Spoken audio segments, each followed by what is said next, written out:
천성을 향해 가는 크리스천은 신실이라고 하는 신실이라는 사람과 함께 동행을 해요. 그런데 길을 가다가 험한 것들이 가득 파는 허영의 시장에 들어갑니다. 그곳에 파는 것들은 하나같이 순례자를 유혹하는 것들이었어요. 죄다, 명예, 돈, 쾌락, 유혹과 같은 세상에 현란한 것들이 가득 있었어요. 그 유혹으로도 믿음의 길을 떠난 사람들이 한둘이 아니었습니다. 왜? 천성을 향해 갈 때 이 허영의 시장을 벗어날 길이 없어요.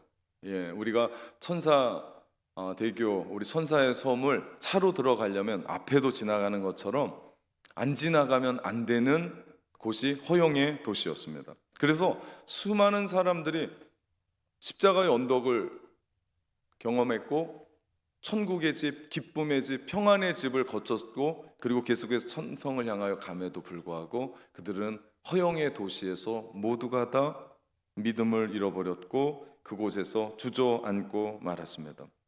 철로역정의 존 버녀는 허영의 시장에 팔리는 세상의 열방의 화려한 빛나고 아주 훌륭한 것 같은 그 모든 것이 실상은 무가치한 것이다라고 설명합니다. 그런데 세상의 사람들은 그 무가치한 것에 자기의 모든 걸 걸어요. 왜? 대단한 것 같거든요. 반짝반짝 거리는데, 그리고 마치 나를 왕으로 만드는 것 같고 마치 그거 가지면 내가 세상 다 가진 것 같은, 거기에 속아서 인생을 걸고 몸부림치며 살고 있다라고 기록합니다. 사실 오늘 전도서에서 이야기하는 헛되고 헛되다, 이 이야기가 전도서가 총 12장이거든요. 그런데 무려 28번이나 계속해서 반복됩니다. 2절 말씀해 보니까요, 전도자가 이르되 헛되고 헛되며 헛되고 헛되니 모든 것이 헛되도다. 모든 것이 무가치한 이유는 그 모든 것이 하나님을 떠났고 또한 그 모든 것이 하나님을 떠나게 만드는 것들이기 때문에. 그래서 전도서의 말씀 전체를 다 읽으면 이 점을 지적합니다. 하나님을 떠난 지혜와 지식 헛되다고 이야기해요. 그 말씀이 전도서 1장 18절. 지혜가 많으면 번뇌도 많으니 지식을 더하는 자는 근심이 더하느니라. 하나님을 떠난 지식, 아무리 똑똑하고 박박사여도요 허무하다는 얘기입니다. 또한 하나님을 떠난 쾌락, 추구 역시 허무하다고 얘기해요. 전도서 2장 1절. 나는 내 마음에 이르기를 자 내가 시험 삼아 너를 즐겁게 하리니 너는 낙을 누리라 하였으나 보라 이것도 헛되도다. 이는 쾌락의 삶을 걸었던 사람들의 증언입니다. 하나님 없는 삶으로 어떻게 했어요? 네, 쾌락을 즐겼어요. 그런데 그 모든 삶이 뭐였다? 헛되다. 더 나아가 하나님을 떠나 물질을 추구하는 삶 역시도 마찬가지입니다. 전도서 2장 23절. 일평생에 근심하며 수고하는 것이 슬픔뿐이라 그의 마음에 밤이 쉬도록 쉬지 못하나니 이것도 헛되도다. 헛되다 이야기해요. 그러면서 결론과 같은 질문을 해요. 그 말씀이 전도서 1장 3절 말씀입니다. 해 아래서 수고하는 모든 수고가 사람에게 무엇이 유익한가? 라고 물어요. 해 아래라는 이야기는 하나님이 빠져버린 죄 아래서라는 의미예요. 하나님이 없는 그곳에서 돈 많이 벌든 그렇게 짜릿한 쾌락을 갖고 재미있게 살든 뭐 높은 명예를 갖고 쭉쭉쭉 올라가든 그게 뭐겠냐? 허무하다, 아무것도 아니다, 없다, 낫승이다 라고 얘기해요. 그러면서 그런 인생은 바람을 잡으려는 것과 같다고 표현합니다. 전도서 1장 14절. 내가 해 아래서 행하는 모든 일을 보았노라. 보라 모두 다 헛되어 바람을 잡으려는 것이로다. 여러분, 바람을 잡는 일이 얼마나 웃긴 일입니까? 봐도 웃겨요. 바람이 불면 서핑을 타든 바람개비를 날리는 게 맞지 그거 잡으라고 잡힙니까? 안 잡힙니다. 그러니까 전도서에서 이야기합니다. 헛되고 헛되니 헛되고 헛되도다. 그 이야기를 헛되어 바람을 잡는 것이다 라고 하는 이야기를 7번이나 사용합니다. 그러면서 전도서의 결론은 뭡니까? 다 헛되니 헛되고 헛되니 아무것도 하지 말고 그냥 죽어버리자라는 게 아니에요. 전도서의 결론은 인생의 궁극적인 가치를 하나님의 경외라고 선언합니다. 그래서 지식도 물질도 쾌락도 명성도 다 헛되니, 그러면서 결론을 얘기합니다. 전도서 12장 13절. 일의 결국을 다 들었으니 하나님을 경외하고 그의 명령들을 지킬지어다. 이것이 모든 사람의 본분이니라. 하나님을 경외하는 거 여러분 잘 알고 계시는 거예요. 그의 아들 예수 그리스도의 삶의 주인으로 삼고 그분의 말씀을 붙잡고 사는 것, 이것만이 우리에게 후회 없는, 헛되지 않는, 무의미하지 않는 삶을 살 수 있게 한다라고 전도서는 얘기해요. 이 말씀과 연결되는 전도서가 12장까지 있는데 그 12장의 결론을 이야기하면서 12장 들어가는 첫 문구에 청년에 대한 이야기를 합니다. 그것이 1절입니다. 오늘 청년들에게 주시는 말씀이에요. 이 말씀을 가지고 오늘 청년 목장에서 나누었으면 좋겠습니다. 너는 청년의 때에 너희 창조주를 기억하라. 곧 곤고한 날에 이르기 전에 나는 아무 낙도 없다고 할 해들이 가깝기 전에. 청년으로 살아가는 이 세상에 수많은 유혹들이 있습니다. 다시 말하면 우리의 삶에 질비하게 느려져 있는 허영의 시장과 같은 것이 얼마나 많은지 몰라요. 그 시장에는 수많은 것들이 우리를 유혹합니다. 청년들을 유혹해요. 마치 그거 가지면 될 것 같다라고. 너 조금만 더 해라, 스펙 조금만 더 가져라, 공부 조금 더 해라, 돈 조금 투자해라, 짬 조금 더 흘려라 라고 우리를 유혹합니다. 그런데 그것이 단순히 허망으로 끝나지 않고 어떻게 하더라? 하나님을 멀리하게 하더라. 하나님을 멀어지게 하더라. 원래 하나님이 거기엔 없었어요. 그러니까 하나님을 추구할 것도 아니고 내가 조금만 더 하면 어떻게 돼요? 하나님은 여기 계신데 점점점 멀어지더라. 그것이 유혹이고 그것이 덫입니다. 우리 청년 목장에서 창조주를 기억한다는 것이 무엇인지, 어떻게 내가 기억해야 되나? 공고한 날이 이르기 전에, 나이가 더 먹고 내 삶을 되돌아보는 그때는 늦었다. 지금 청년의 때, 바로 이때 하나님을 기억하라. 근데 이게 쉽지가 않아요. 허영의 시장에 크리스천과 신실 두 사람이 들어갔는데 남는 사람은 크리스천밖에 없었어요. 이상한 것은 시장인데 사람이 죽어요. 평범한 시장인데 사람이 죽어나갑니다. 우리 지난 시간에 보았던 아볼로온이나 아니면 전쟁을 벌여졌던 아골 골짜기에서, 사망의 골짜기에서 사람이 죽는다라는 건 좀 이해가 되는데 평범한 시장에서 사람이 죽습니다. 정말 무서운 일이에요. 여러분, 오늘날의 이야기 아닙니까? 오늘날의 삶의 이야기 아니에요? 괜찮아 보이지만 사람이 죽어요. 영혼이 파괴됩니다. 거기에 한번 빠지면 늪이에요. 나올 수가 없어요. 신앙을 잡아먹습니다. 하나님으로부터 떠나게 합니다. 그런 것들이 우리의 주변에, 믿음의 성도들 주변에 얼마나 많은지 몰라요. 그 모든 것들을 허영의 시장이라고 얘기합니다. 크리스천과 신실이 헛됨의 시장, 허영의 시장에 들어갔을 때 그들이 이 시장에 대해서 아무런 관심을 보이지 않는 거예요. 참 많은 사람들이 그 허영의 시장 들어갔다가 믿음도 저버리고 하나님도 저버리고 천성할 것도 다 잃어버리고 거기서 주저앉았는데, 크리스천과 신실이라는 두 사람이 그 안을 지나가는데 아무것도 유혹을 받지 않는 거예요. 가만 보니까 허영의 시장 사람들이 더 놀라운 거예요. 아니, 이 사람들은 이 모든 것이 눈에 안 들어오나? 이 사람들은 이런 게 대해서 유혹을 안 느끼나? 그래서 허영의 상인들이 기분이 상했어요. 그죠? 자기들은 질비한 거 차려놓고 이거 사라고 사람들한테 유혹을 하는데 쳐다보지도 않으니, 그래서 관심도 안 가지니 수많은 사람들이 여기에 포기하고 여기에 주저앉았는데 이들은 누군가? 허영의 상인들이 기분이 상해서 그들에게 묻습니다. 아니, 당신들은 도대체 무엇에 관심이 있어? 그랬더니 크리스천과 신실이 말합니다. 우리는 진리에 관심이 있습니다. 그랬더니 허영의 시장에 있는 상인들이 다 난리가 났습니다. 아니, 발칵 뒤집어졌어요. 아니, 아직도 그따위를 찾는다고? 아직도 그런 구닥다리에 목숨을 매는 사람이 있느냐고 하면서 소동을 일으킵니다. 거기서 끝이 아니었어요. 그 도시의 책임자가 나왔습니다. 그러면서 그들을 체포해요. 진리에 관심을 갖고 있다라고 얘기했더니 체포해요. 그리고 심판을 받아요. 재판에 넘겨져요. 말도 안 되는 곤욕을 당합니다. 그리고 신실은 또 거기에서 죽어요. 아니, 도대체 무슨 죄를 지었다고 이런 고통을 당합니까?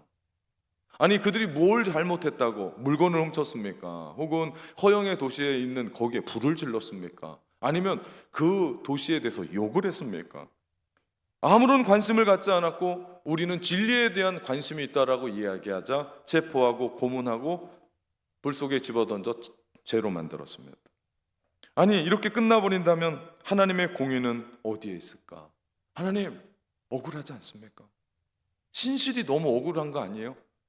그렇게 믿음을 지켰고 그렇게 하나님을 따라갔는데 어떻게 사람이 죽습니까? 인생이 참 허무하다고, 심지어는 순례의 길도 허무하다는 생각이 들 정도입니다. 왜냐하면 신실은 정말 아무 이유 없이 죽었거든요. 물론 예고된 일이었긴 하지만 이렇게 그 예고된 일이 그대로 현실 가운데 드러나자 이것처럼 허무한 일은 없습니다. 크리스천과 신실이 헛된 허영의 시장에 들어가서 만나기 전에 반가운 한 사람을 만났어요. 그 사람이 지금까지 계속해서 크리스천을 인도했던 전도자였습니다. 서로 반갑게 인사하고 그간에 있었던 일들을 나눕니다. 서로 격려하고 위로하던 중에 전도자는 앞으로 일어날 일에 대하여 선지자처럼 예언을 해요. 그러면서 이런 말을 합니다. 이 광야를 지나면 한 마을을 만날 텐데 그곳에도 두 분을 죽이려고 달려드는 적들에게 둘러싸일 겁니다. 그곳에서 두 사람 가운데 한 분은 피로써 믿음을 증명해 보여야 합니다. 전도자가 이미 예언한 거예요. 말한 거예요. 그럼에도 불구하고 너무 허망한 거예요. 우리도 그럴 때 있지 않습니까? 믿음 생활 열심히 했습니다. 신앙생활 열심히 하고 그 누구보다도 정말 신실하게, 정말 누구에게 보이려고 한 게 아니라 하나님 앞에 기도도 그렇게 했어요. 그런데 내 삶 가운데 펼쳐진 것은 억울해요. 섭섭해요. 그리고 하나님 이게 뭡니까? 실제로 어떻게 됐습니까? 두 사람이 말도 안 되게 재판에 넘겨졌고, 왜 말이 안 되냐면 그 재판석에 앉아있는 배심원들이 말이 안 되는 사람들이었어요. 아니 그런 인간들이 어떻게 배심원 명단일까? 배심원의 명단에 이름을 들어보십시오. 맹목, 불량, 악의 호색, 방탕, 무모, 거만, 증오, 거짓말쟁이, 잔인, 혐오, 완강. 그 혐오도 다른 혐오가 아니에요. 빛의 혐오. 그런 사람이 배심원단에 모여서 의인인 신실을 재판하는 겁니다. 그리고 그를 어떻게 해요? 사형 언도해요. 그리고 만장일치로 그것도 아무도 반대하지 않았습니다. 그리고 그것이 속전속결로 사형을 언도합니다. 신실은 마치 예수님이 채찍을 당하고 살점이 도려지고 돌에 맞고 마지막 말뚝에 묶여 한 줌의 재로 불태워집니다. 순교를 당했어요. 반면 크리스천은 천신만고 끝에 거기를 탈출합니다. 신실, 그 이름 그대로 하나님 앞에 신실했는데 죽어버렸습니다. 믿음을 지키다가 죽었어요. 그런데 중요한 사실은 신실이 억울하게 죽음을 당할 때 그를 지켜보는 사람이 있었으니 그의 이름이 소망이었습니다. 신실이 죽는 그 모습에 마음이 울림이 됐어요. 그렇게 억울하게 죽어가는, 핍박을 받아 죽임을 당하면서도 신앙을 부인하지 않는 신실을 보면서 소망이 용기를 얻은 거예요. 소망은 원래 허영의 도시에 살고 있었습니다. 그러면서 이 허영의 이 시장에서 내가 언젠간 떠나야지 하는 갈급함이 생겼는데 신실이 끝까지 믿음을 지키고 살아가는 그 모습을 보고 그가 붙들었던 말씀을 붙잡기로 해요. 그리고 그 한 사람 소망이 허영의 시장을 떠나서 크리스천과 함께 천성을 향하여 나아갑니다. 그리고 더 놀라운 건요, 그들이 지옥의 강에 빠졌을 때 그를 구해냈던 사람이 소망입니다. 우리 인생에 이럴 때가 있어요. 예수님을 잘 믿고 예배를 잘 드리고 충성하고 봉사하고 잘 돼야 될 인생인데 힘들어요. 그래서 우리가 하나님께 물어요. 하나님, 저한테 왜 그러세요? 눈물 나고 어렵고 힘겹고 기도의 자리에 들어가서 내 마음이 그렇게 아픈데 그 주님의 음성에 내가 또 회복이 되고 내가 감사하며 우리가 또 살아갑니다. 신앙이 참 오묘한 것 같아요. 신비한 것 같아요. 제가 그럴 때가 있었습니다. 저보다 믿음 좋은 동생이 하나 있었어요. 저희는 형제였습니다. 근데 동생이 대학 다니다가 쓰러져 사경을 헤맸습니다. 그렇게 고생하다 젊디 젊은 아이가 하늘나라로 갔어요. 참 원망스러웠습니다. 대학생 선교회 CCC에서 활동하며 그 누구보다도 열심히 전도했었던 친구였습니다. 그런데 하루아침에 그렇게 됐어요. 이해가 안 되죠. 한편으로 섭섭함도 있었습니다. 그런데 놀라운 건 신학을 하고 목회를 하는 저 때문에 저는 우리 집이 변할 줄 알았습니다. 그런데 그 아이 때문에 저희 집에 변화가 일어났습니다.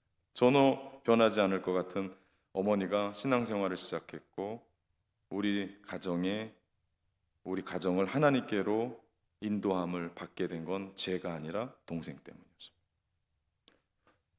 그리고 저는 그 마음을 가슴에 묻고 아픈 사람을 위로하며 그들과 함께 웃고 웃는 목사가 됐습니다. 철로 역정의 신실의 삶은 정말 헛되기만 했을까요? 우리가 생각한 대로 억울하게만 했을까요? 아무것도 남기지 못한 채 억울하게 죽기만 했습니까? 아니요. 신실이 소망을 남긴 겁니다. 믿음의 계승이 일어난 거예요. 예수님도 마찬가지입니다. 괜히 억울하게 십자가에 죽으시기만 한 게 아니에요. 그분은 인류를 구원하기 위해 십자가에 죽으셨을 뿐만 아니라 제자들을 남기셨죠. 그리고 어떻게 보면 우리 눈에는 성에 안 차는 그 제자들로 말미암아 복음이 전달되는데 2000년 역사가 넘는 그 시간까지 세상으로 전진하고 전진하며 하나님의 역사를 만들어 가더라. 우리가 바라는 것이 그런 거 아니겠습니까? 믿음에 계승하고 그리스도의 남은 고난을 채워가는 우리의 삶. 그렇게 주님 따라 나 자신을 부인하고 십자가 지고 주님을 따라가는 삶, 이것이 예수님을 믿는 삶 아니겠습니까? 저는 여러분에게 묻고 싶은 게 있습니다. 여러분의 믿음은 누구를 낳고 있습니까? 신실처럼 억울하게 순교를 당하라는 얘기가 아니에요. 크리스천처럼 모진 고생을 하라는 이야기도 아닙니다. 중요한 것은 여러분의 믿음이 누군가에게는 계승되고 있어야 된다는 얘기입니다. 여러분의 자녀에게, 내가 목장의 리더라면 우리 목장의 지체들에게, 목원들에게, 가정에서 이웃에게, 학교에서, 그리고 직장 동료에게 신실히 소망에게 믿음의 영향력을 끼쳤던 것처럼 우리 이웃의 소망들은 우리를 지켜보고 있습니다. 아주 가까운 곳에서 우리를 보고 있어요. 그들에게 신앙의 계승이 이루어져야 될 줄 믿습니다. 그분이 여러분의 남편, 아내, 자식, 그리고 연인 혹은 가족들에게 흘러가고 있습니까? 그렇게 신실히 소망을 낳았던 것처럼 여러분은 또 누군가를 영적으로 재생산합니까? 우리 교회의 어린 아이들 중에 목사님이 되겠다고 하는 아이들이 많아요. 목사님처럼 목사님이 되겠습니다 하는 얘기를 제가 듣습니다. 그래도 제가 좀 영향력 있는 목사예요. 예, 웃어 좀 주십시오. 제가 속으로 생각했어요. 거울을 보면서 내가 잘생겨서 그러나 애들이 그래서 목사가 될라 저러나 모르겠습니다. 제가 목회를 더 잘해야겠다는 생각을 합니다. 전 그렇게 생각합니다. 누군가가 저를 보고 목사하겠다 하면 저는 성공한 목사입니다. 누군가가 우리 교회 장로님을 보고 나도 장로하겠습니다. 그러면 그분은 성공한 장로님입니다.